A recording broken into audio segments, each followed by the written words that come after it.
Bonjour, vous écoutez Decade for Change, le podcast. Aujourd'hui, notre monde fait face à des défis sans précédent.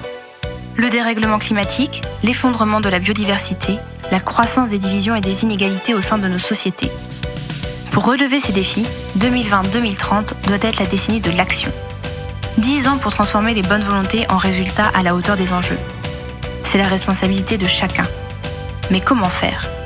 Decade for Change, le podcast, part à la rencontre de celles et ceux qui ne se contentent pas du diagnostic et des déclarations d'intention. De celles et ceux qui déploient des solutions concrètes pour accélérer la transformation de nos modèles, pour les rendre durables. Aujourd'hui, Julie Busson reçoit Amélie Deloche, cofondatrice du projet Paye ton influence, qui sensibilise les acteurs de l'influence sur les enjeux environnementaux et le greenwashing sur les réseaux sociaux. Avec nous, elle évoque les nouveaux modèles de l'influence et le rôle que peuvent jouer les influenceurs pour une prise de conscience généralisée de l'urgence climatique. Bonjour Amélie Deloche. Bonjour. Merci d'être avec nous aujourd'hui. En 2021, vous avez co-créé le compte Paye ton influence qui interpelle les influenceurs sur les enjeux climatiques. Pouvez-vous nous expliquer ce qui a motivé ce projet ? Alors, ce qui a motivé le projet, c'est un constat simple. C'est que aujourd'hui, finalement, les influenceurs, ils parlent à des millions de personnes, notamment exclusivement aux personnes de ma génération, donc les 15-25 ou les 15-35. Et finalement, ces personnes-là, dans la grande majorité, continuent à promouvoir des modes de vie et de consommation qui sont incompatibles avec les enjeux écologiques. Et finalement, ils retardent la prise de conscience de toute cette génération qui les suit. Et donc, c'est ça qui a motivé la création de Paye ton influence, c'est de mettre en avant finalement l'impact des influenceurs aujourd'hui et à quel point aujourd'hui ils pourraient justement aussi être des leviers de transition écologique en promouvant justement des modes de vie et de consommation plus responsables. Et donc effectivement, vous avez d'ailleurs appelé dans une tribune publiée dans le Média Vert les influenceurs à prendre la mesure de leurs responsabilités et à entamer une réflexion sur le modèle de l'influence qu'elles et ils promeuvent afin d'y intégrer plus d'éthique et s'inscrire dans la promotion de modes de vie et de consommation qui prennent en compte les limites planétaires et l'urgence climatique. Quels ont été les retours du côté des influenceurs ? Alors déjà, on a eu des très bons retours médiatiques. On a compris à quel point ça avait lancé comme une dynamique dans le secteur. Les acteurs de l'influence, que ce soit du coup quand même les créateurs, les agences ou les marques, ont commencé à nous identifier en tant que Paye ton influence, à commencer à comprendre aussi nos revendications et à quel point aujourd'hui les acteurs de l'influence devaient intégrer les enjeux écologiques dans leurs pratiques. Donc c'est vraiment ça ensuite qui finalement nous a facilité le développement de Paye ton influence et de nos projets. Et puis surtout, aujourd'hui, on est identifié et notre parole est légitime. Cette parole de pousser à l'intégration des enjeux écologiques au sein du secteur de l'influence, elle a été d'autant plus légitimée par cette tribune et par aussi tout ce qu'on a fait après. Est-ce qu'il est facile aujourd'hui pour un influenceur de parler d'écologie ? Et quel est le succès des comptes qui n'abordent que ce thème ?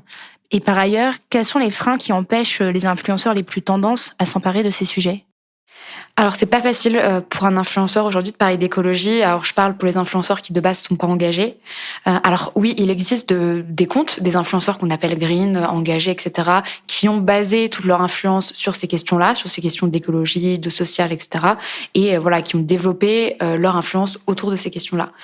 Donc, eux, pour le coup, c'est très facile pour eux de parler d'écologie parce que c'est leur sujet, ils s'y connaissent, leur communauté attend d'eux qu'ils en parlent, et surtout, ils sont dans des cercles aussi de convaincus, comparativement à d'autres types d'influenceurs qui vont être des influenceurs un peu plus classiques et qui, pour le coup, eux, ne sont pas habitués à parler des enjeux écologiques, ne sont pas habitués à intégrer ces questions-là dans leur manière de faire de l'influence. Et pour eux, ça va être d'autant plus compliqué d'en parler parce qu'il y a un enjeu de légitimité. Finalement, il y a une part de l'audience qui va dire à certains influenceurs qui potentiellement vont parler du réchauffement climatique, mais l'audience va leur dire mais finalement qui tu es pour en parler alors que tu prends l'avion, alors que tu as un mode de vie qui est pas compatible. Donc pour ces influenceurs-là, c'est très compliqué de commencer à en parler. C'est pour ça que il faut vraiment, on va dire déjà qu'ils soient sensibilisés et formés à comment parler des enjeux écologiques concrètement, qu'ils aient vraiment les éléments de langage et puis aussi qu'ils connaissent un peu les ordres de grandeur. Et puis je pense qu'il faut aussi comprendre que en tant qu'influenceur, les enjeux écologiques ce sera toujours des enjeux clivants et que il faut dépasser le fait de potentiellement se faire critiquer pour quand même aller en parler parce que c'est extrêmement important. Mais si je reviens aux influenceurs un peu green, le problème c'est que alors il y en a de plus en plus, mais souvent c'est quand même des beaucoup plus petites communautés que des influenceurs plus classiques comme des Squeezie, Lena Situation ou voilà des influenceurs lifestyle qui vont avoir plusieurs centaines de milliers d'abonnés ou de millions d'abonnés. Les influenceurs green engagés, ils ont quand même beaucoup moins d'abonnés et ils restent beaucoup dans des cercles de convaincus aussi. Et c'est aussi pour ça qu'il y a un enjeu pour nous auprès des influenceurs plus classiques, qui justement touchent des centaines de milliers de personnes, des millions de personnes, parce que c'est eux qui justement vont pouvoir sensibiliser une audience qui n'est pas engagée. Et aujourd'hui, on a besoin de sortir de ces cercles de convaincus-là. Alors, ce rôle justement de l'influence, il a été mis en avant dans le dernier rapport du GIEC, qui a souligné le rôle clé de l'influence dans l'évolution du dérèglement climatique, parce que les influenceurs et les leaders d'opinion peuvent, selon eux, favoriser l'adoption de technologies, de comportements et de modes de vie à faible émission de carbone. Et d'un autre côté, on a certains experts comme Thierry Libert qui mettent en avant l'absence d'effet perceptible des messages véhiculés par les influenceurs. Pour lui, les influenceurs, et je cite, sont d'abord perçus comme des représentants d'un mode de vie aux antipodes de celui véhiculé par leurs messages. Il ajoute le soutien d'une cause par une vedette profite probablement davantage à celle-ci qu'à la cause. Qu'en pensez-vous ? Et selon vous, quelle figure est la plus à même d'impulser le changement ? Le citoyen lambda ou la célébrité ? Alors, on va dire que je comprends ce qu'il veut dire. Je suis pas forcément en accord avec tout ce qu'il dit. Après, ce qui est sûr et ce qu'il dit bien, c'est que, oui, forcément, un influenceur qui va prendre l'avion 15-20 fois par an, potentiellement même qui va prendre un jet privé, ça va être compliqué. Ça va être compliqué pour lui d'avoir un discours entendable sur le réchauffement climatique. Donc, il y a, c'est clair, un enjeu aujourd'hui qui est que, beaucoup d'influenceurs ont une empreinte carbone qui est extrêmement importante. Et du coup, les messages sur les enjeux écologiques vont être beaucoup plus difficiles à faire passer parce que l'audience, elle, qui a une empreinte carbone beaucoup plus réduite, va se dire mais finalement qui es-tu en tant qu'influenceur et avec ta grande empreinte carbone pour me dire quoi faire. Après, je pense que quand même les influenceurs, notamment les gros influenceurs qui parlent à des millions de personnes, ils peuvent être quand même des vecteurs de changement. Si typiquement, c'est une question qu'on a posée dans notre tribune où on disait que se passerait-il si Lena Situation ou Squeezie devenaient écolo. Donc c'est les plus gros influenceurs français aujourd'hui. Moi je suis persuadée que si justement ils commencent à transitionner, mais ça va avoir un impact sur leur audience, aussi le secteur de l'influence de manière globale et sur énormément de marques qui travaillent avec eux en fait. Et c'est bien ce que dit le rapport du GIEC. Le rapport du GIEC dit concrètement, on a besoin des influenceurs pour justement promouvoir l'adoption de modes de vie à faible émission de carbone.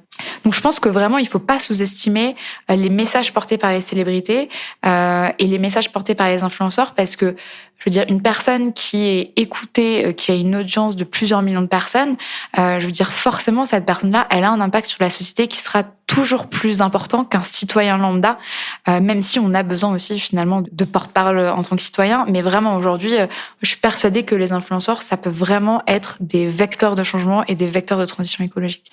Est-ce que le fait que justement aujourd'hui les audiences demandent aux influenceurs d'être très attentives aux engagements des influenceurs n'a pas fait naître aussi beaucoup de greenwashing ? Je m'explique, on voit émerger une nouvelle tendance sur TikTok et Instagram, celle de la désinfluence. Des influenceurs incitent leur communauté à ne pas acheter certains produits.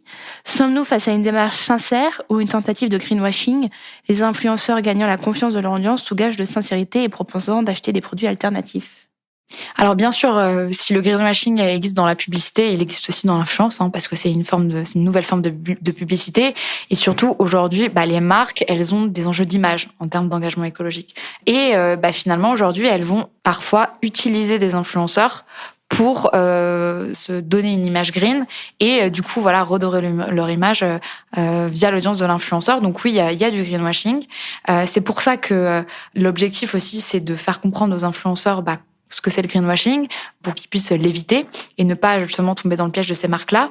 Donc oui, c'est un grand enjeu sur les réseaux aujourd'hui d'essayer de lutter contre le greenwashing de certaines grosses marques notamment. Je peux citer quelques exemples. Typiquement, il y a la marque Shein qui, cet été, a ouvert un pop-up à Toulouse sur de la seconde main. Voilà, Shein, c'est la plus grande marque d'ultra fast fashion qui a des impacts délétères et qui, pourtant, valorisait à travers des partenariats sur les réseaux sociaux avec des influenceurs son corner seconde main. Là, c'est ce qu'on peut appeler du greenwashing. Et voilà, il y a beaucoup d'influenceurs qui vont se dire mais en fait, c'est bien ce qu'ils font, etc. et qui vont pas forcément avoir le recul nécessaire pour comprendre ces enjeux-là. Si on revient sur la tendance de la désinfluence, donc comme tu le disais, donc la désinfluence, c'est le fait qu'il y a des influenceurs, notamment beaucoup sur TikTok, qui vont faire des vidéos en disant à leur communauté n'achetez pas ça, notamment les dernières tendances, les dernières marques, etc. Mais achetez plutôt ça. Donc ça va être des marques plus confidentielles, parfois des marques plus éthiques. Et c'est vrai que finalement, on remplace une consommation par une autre forme de consommation, même si il y a quand même un enjeu d'aller vers une consommation entre guillemets peu responsable vers une consommation qui est plus responsable avec des produits qui vont être, on va dire, vraiment plus entre guillemets utiles et éthiques, etc. Mais il y a toujours un enjeu qui est qu'on est dans une société capitaliste qui se base sur la croissance et que aujourd'hui cette croissance elle nécessite de la consommation et ça c'est extrêmement compliqué de s'en extraire en fait. Je pense qu'il y a quand même un enjeu quand même énorme à intégrer la sobriété de nos comportements de consommation à travers l'influence. Et je pense que les influenceurs, ils peuvent vraiment être des vecteurs de ces enjeux-là. Et je pense que c'est quand même des discours qui vont être de plus en plus entendables, où on va vraiment passer d'un discours de surconsommation à, on va dire, un discours qui va promouvoir plus d'éthique et de responsabilité dans les achats, jusqu'à un discours qui va dire, en fait, n'achetez que si vous avez besoin. N'achetez pas ça et n'achetez pas d'autres choses à la place que vous en avez pas besoin. Mais oui, c'est très compliqué aujourd'hui parce que, on revient un peu sur les freins à l'action des influenceurs. Le principal frein, c'est aussi les enjeux de business model. Aujourd'hui, les influenceurs, ils font de l'argent parce que des marques leur envoient des produits qu'ils promeuvent. Et du coup, c'est un appel à la surconsommation qui est assez constant ou un appel à la consommation qui est constant. Et du coup, c'est compliqué pour beaucoup d'influenceurs de transitionner vers une influence qui s'extrait un peu de l'appel à la surconsommation pour aller vers d'autres types de messages, surtout sans impacter leur business model, leurs revenus. Et ça, c'est très compliqué. Donc, il y a un changement à faire aussi à la source au niveau des entreprises et même peut-être au niveau des plateformes elles-mêmes. Exactement. Je pense que rien qu'au niveau des plateformes, il y a un enjeu de transparence. Aujourd'hui, les plateformes comme Instagram, TikTok, etc. permettent aux influenceurs de mettre en avant le fait que ce soit un partenariat rémunéré. Donc, ils peuvent le mettre à travers en cochant une case quand ils font un post, par exemple. Je pense que ces enjeux de transparence, ils doivent aussi s'inscrire dans le contexte écologique actuel, qui est que on est dans une urgence écologique telle que la transparence, elle doit aussi être pas que sur juste le fait que ce soit un partenariat, mais elle doit aussi être écologique. Typiquement, avec Paye ton influence, on aimerait bien que les plateformes comme Meta, etc., donc qui ont Instagram ou TikTok, qu'elles puissent rendre possible aux influenceurs de mentionner l'empreinte carbone du produit qui est mis en avant, ou de mentionner l'empreinte carbone du voyage en avion qui est mis en avant ou qui est valorisé.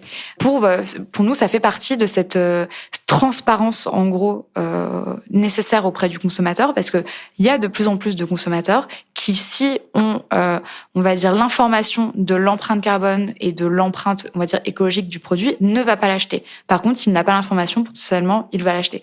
Donc voilà. Donc il y a pas mal de marges de manœuvre qui sont possibles. Et je pense que cet enjeu de transparence, ça va potentiellement aussi permettre aux influenceurs aussi de se rendre compte à quel point ce qu'ils promeuvent en termes de mode de vie de consommation, que ce soit la fast fashion, les voyages en avion ou certaines marques polluantes, ça va aussi leur faire comprendre à quel point ces messages-là, ils ont un impact énorme, ils ont un impact écologique aussi énorme.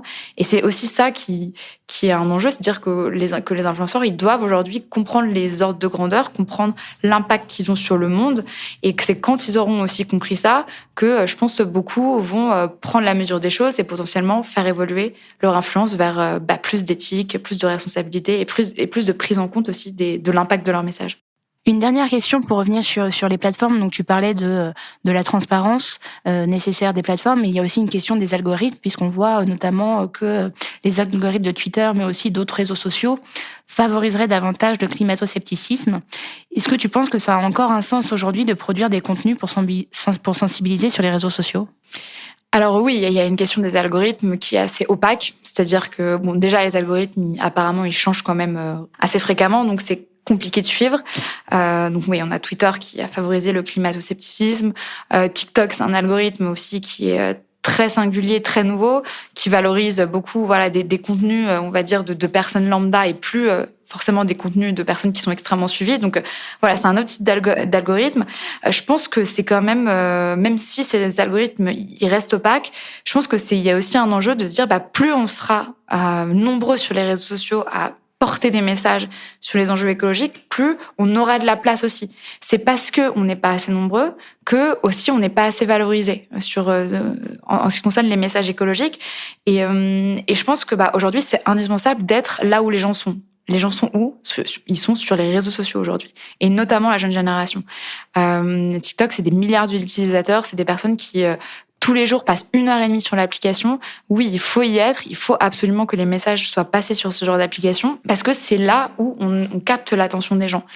Et c'est pour ça c'est pour ça que nous, on essaye de réveiller les influenceurs sur les questions écologiques, parce qu'on est persuadé que s'il y a, on va dire, un mouvement global de transition au sein des influenceurs, en France, je pense que ça peut même avoir des impacts à l'international. Voilà, s'il y a un mouvement global de transition des influenceurs sur les questions écologiques, que vraiment l'influence aujourd'hui commence à comprendre ces impacts et commence à les intégrer dans les pratiques, je pense que vraiment ça peut avoir un impact énorme, et même sur les plateformes, parce que les plateformes comme Meta, comme TikTok, etc., aujourd'hui, elles répondent aussi à ce qui est trendy. L'écologie aujourd'hui, c'est pas trendy, en tout cas c'est pas assez sexy pour les gens, mais si ça le devient, je pense que forcément ces plateformes-là, elles vont aller sur ces créneaux aussi. Merci Amélie Deloche. Merci.